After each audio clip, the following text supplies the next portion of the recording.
go ahead and get started.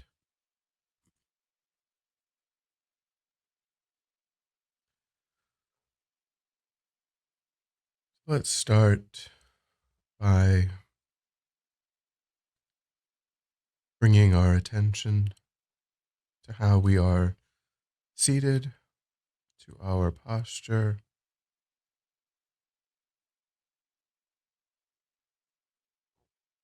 trying to settle the body in a stable, comfortable, upright position. So keep your feet flat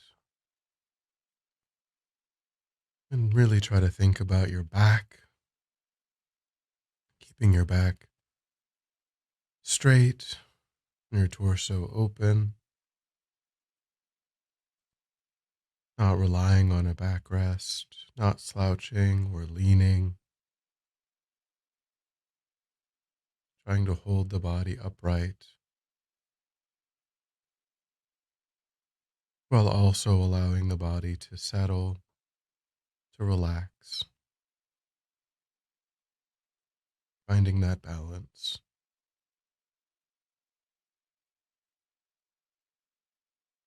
Seeing if you're holding unnecessary tension, allowing that to dissolve,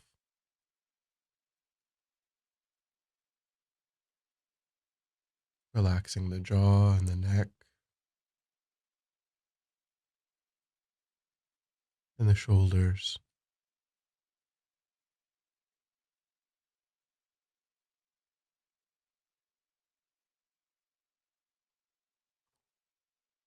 Taking 5 intentionally very deep breaths,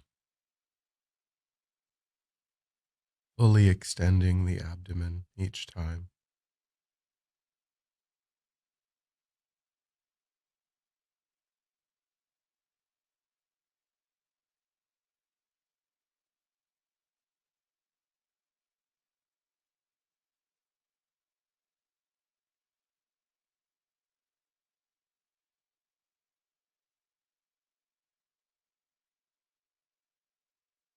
And then just breathing normally, naturally,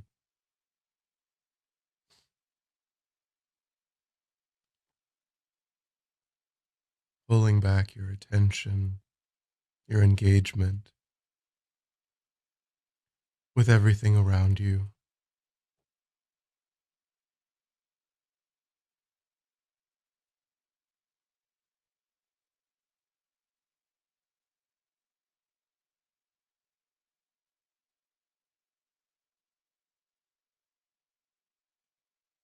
Holding your awareness just inside the body and mind,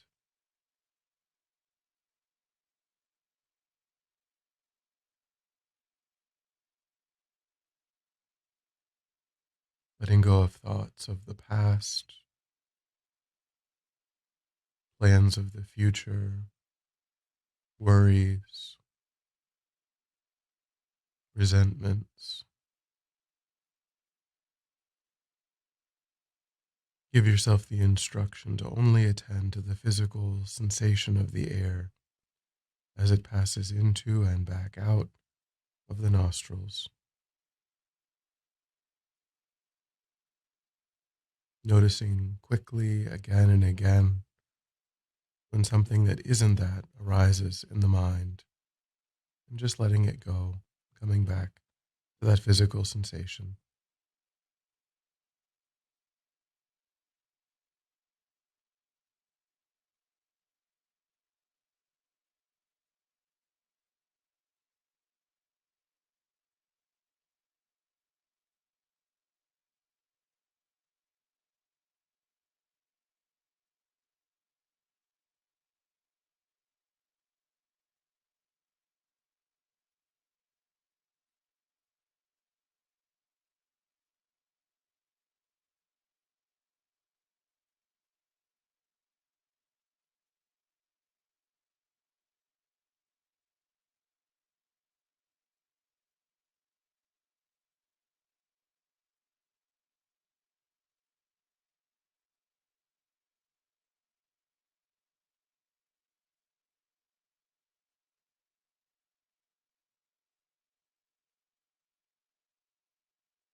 And then generate a broad, virtuous motivation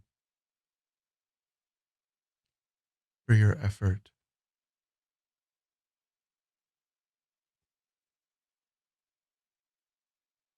thinking of the goals that you have for your spiritual practice,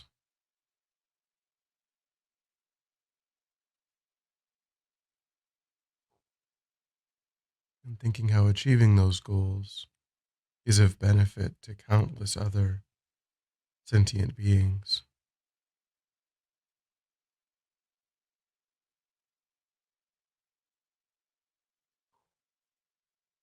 Thinking about how they are just like me,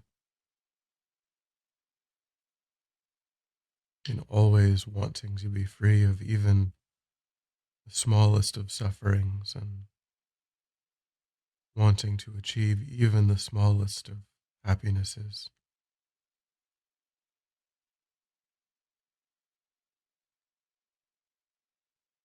So, also for their benefit,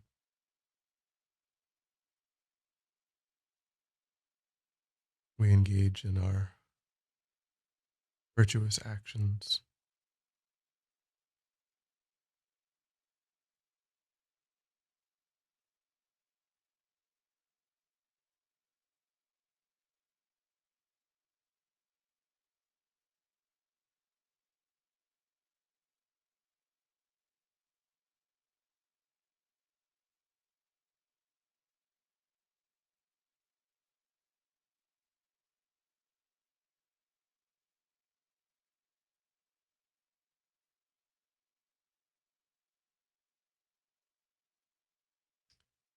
And then today is the last of these classes being drawn from Venerable Sangye Khadro's class.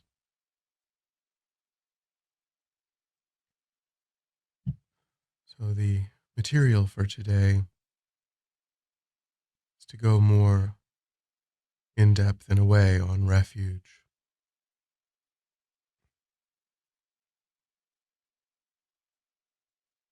We looked at that last week, focusing on mainly the causes of refuge,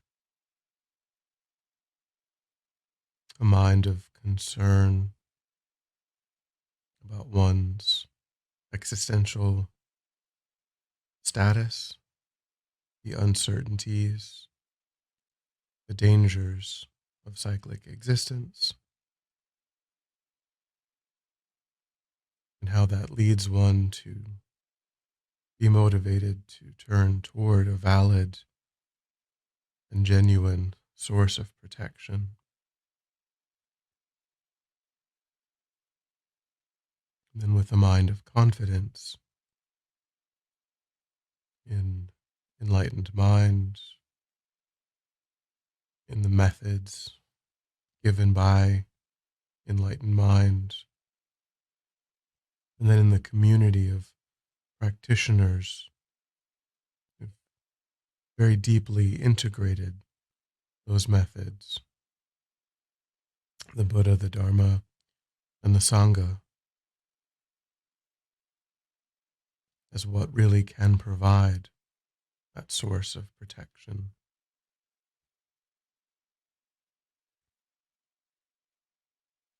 But our focus today will be on the benefits of going for refuge.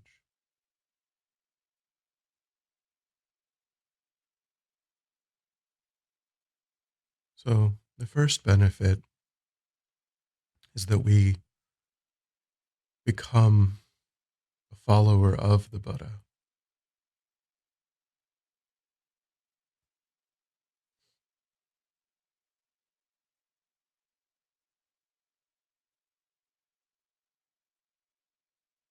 Whether we take refuge in a formal ceremony or we just simply begin to take refuge naturally from our whole heart, at that moment,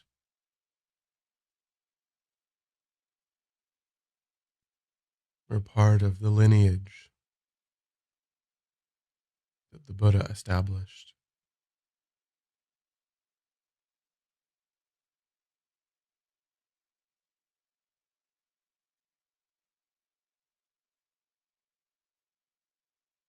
And we enter that living tradition of Buddhist wisdom and practice.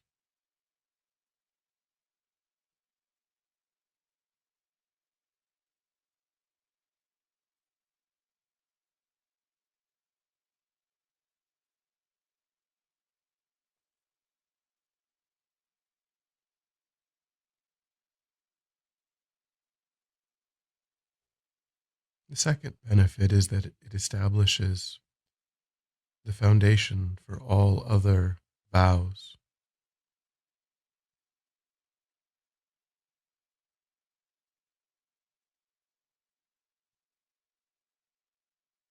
So even the five lay precepts depend on refuge.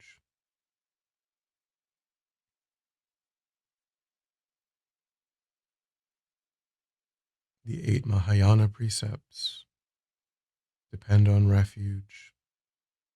The monastic precepts, the Bodhisattva precepts, the Vajrayana precepts.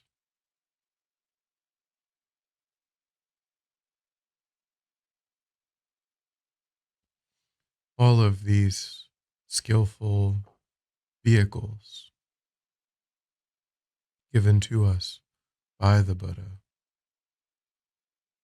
to deepen and grow our practice and our ethics all depend on seeing the Buddha, his methods, and the community of practitioners who've integrated those methods as the greatest and best source of refuge.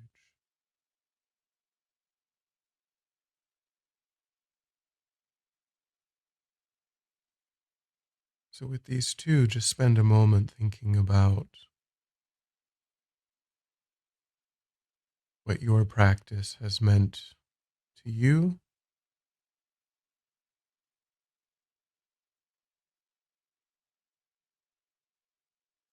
and if you haven't taken refuge, then just try to see if at this point some further interest is dawning in the mind. And try to perhaps explore that interest.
Then the next benefit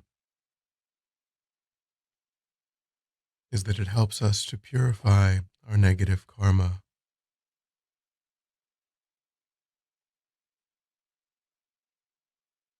because of our confidence in the Buddha. We really investigate and take seriously the law of cause and effect,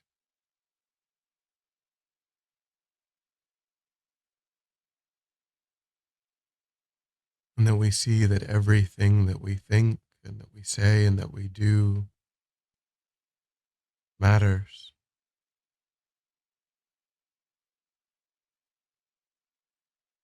So we naturally make more of an effort to turn away from what's non virtuous.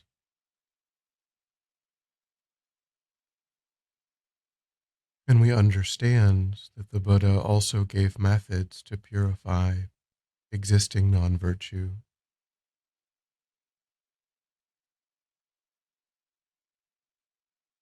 So we're able to develop confidence in those methods and to practice those.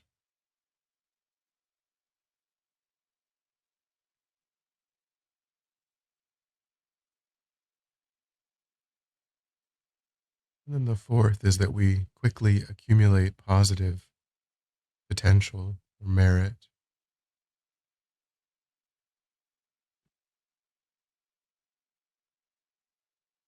And this is in part because our actions are energized by our confidence.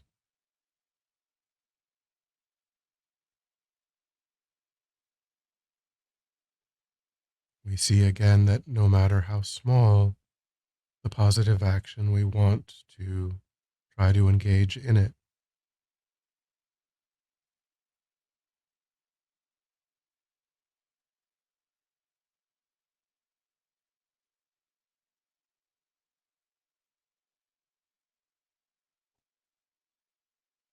This is also due to the power of making offerings, the offerings that we make on the altar, the offerings of food and drink.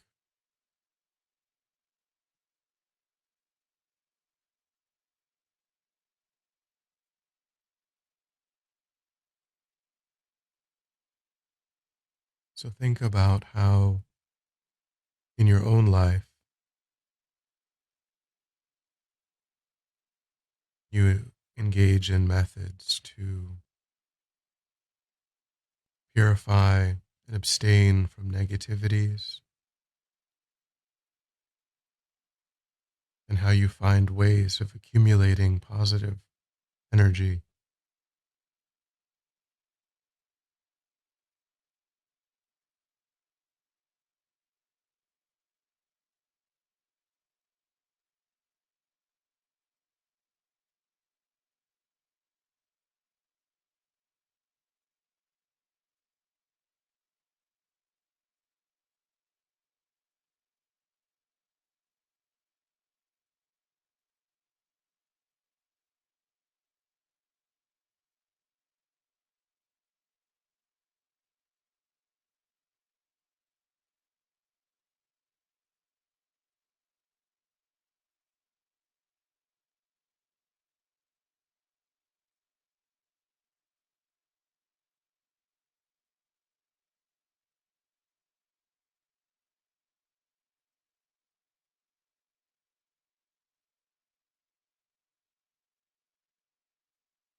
The next benefit is that over time, through refuge and through following the methods that the Buddha gave with the mind of refuge, we stop creating the causes to be harmed by any sentient beings.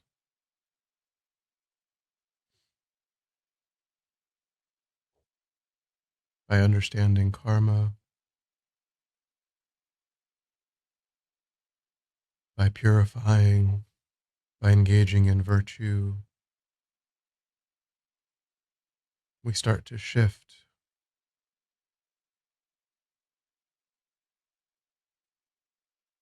the karmic seeds that ripen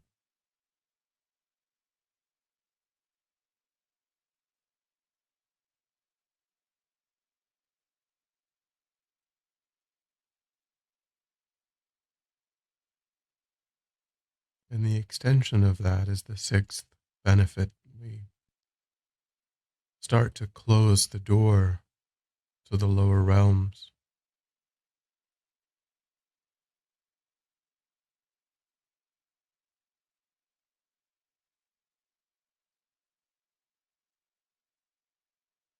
In part, again, because of understanding karma, but also if the mind is suffused with refuge at death, that will completely protect us from the ripening of a negative karma.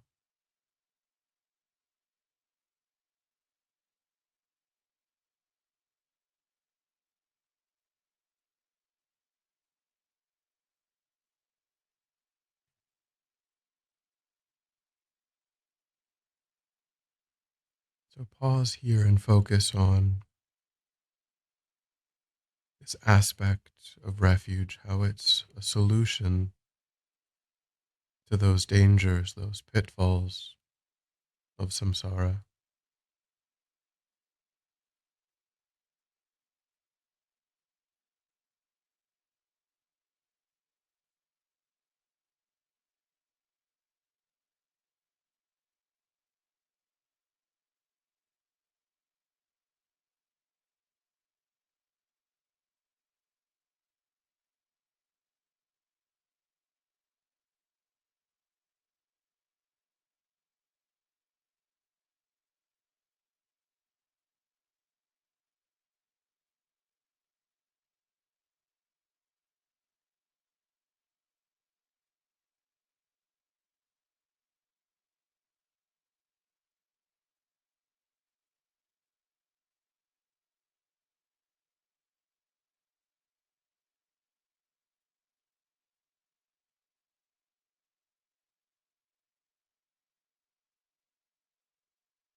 And the seventh and eighth benefits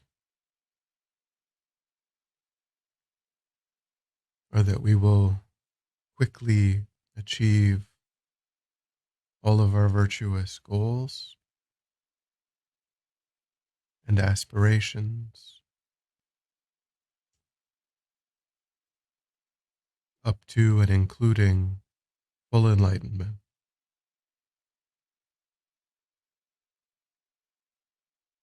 So here, think about the fact that these methods are a complete path.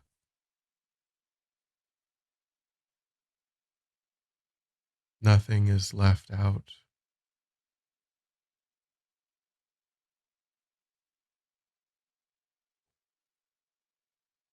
It's a swift and skillful,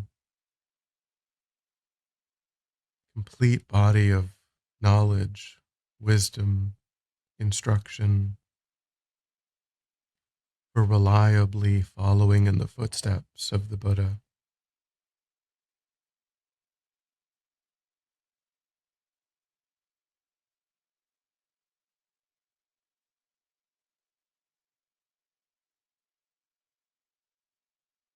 So, as you investigate that, allow that, if you've taken refuge, again to deepen your sense of refuge. And if you haven't, again, just try to see if you have interest and explore your interest.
And then when you're ready, we'll come back together. And then we'll dedicate. So recollect your virtuous motivation, the effort that you made to actualize it, and think that whatever positive energy you've created, you offer that freely for the benefit of all sentient beings without exception. Thinking, may this virtuous effort serve as a principal cause and condition for me to fully awaken, fully activate all of my positive potential in order that I might benefit all sentient beings without exception. And by practicing in this way, may I create the conditions for the Guru's long, stable, happy life, eliminating all hindrances. And may I come under the joyful care. May I and all sentient beings come under the joyful care of the enlightened beings from this moment until our swift enlightenment.